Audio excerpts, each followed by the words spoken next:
सद्गुरुनाथ महाराज की जय. महायोगी स्वामी उमानंद सरस्वती की जय. श्री गुरुगीता हा गुरुभक्ती योगाचा मंत्रराज आहे. कलियुगात संसार सागर तरुण जाण्यासाठी हा महामंत्र गुरुदेवांनी स्वाध्याय म्हणून दिला आहे.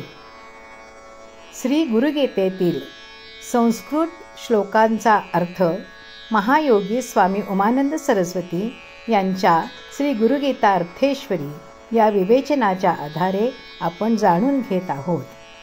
आजचा श्लोक आहे 55.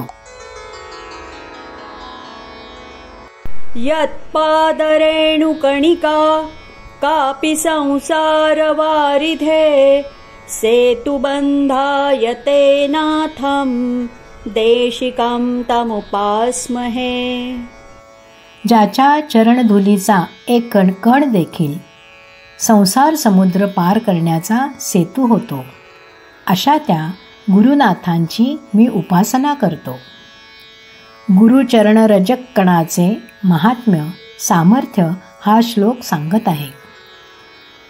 गुरुचरणाच्या एका रजक कणाचा देखील इतका प्रभाव की समुद्र ओलांडून जाण्यास जसा सेतू उपयोगी पडतो, तद्वत संसार सागर पार करण्यास गुरुचरण धुलीकणाचा उपयोग होऊ शकतो.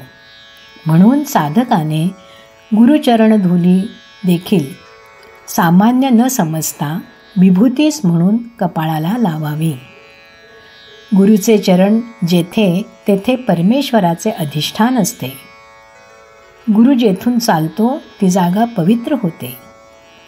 गुरुची पावले दिव्य रूपांनी उमटतात. गुरुच्या चरणांना लागलेली माती पावन होते, पवित्र होते. तिच्यात पतिताला पावन करण्याचे, मलिनाला निर्मळ करण्याचे, अपवित्राला पवित्र करण्याचे व अमंगळाला मंगल करण्याचे सामर्थ्य येते. संसार सागर म्हणजे त्रिविध ताप, आध्यात्मिक, आधी भौतिक व आधी दैविक तिन्ही प्रकारची संकटे, अडचणी, विघ्ने, बाधा केवळ गुरुचरण धुली सेवनाने निवारली जातात.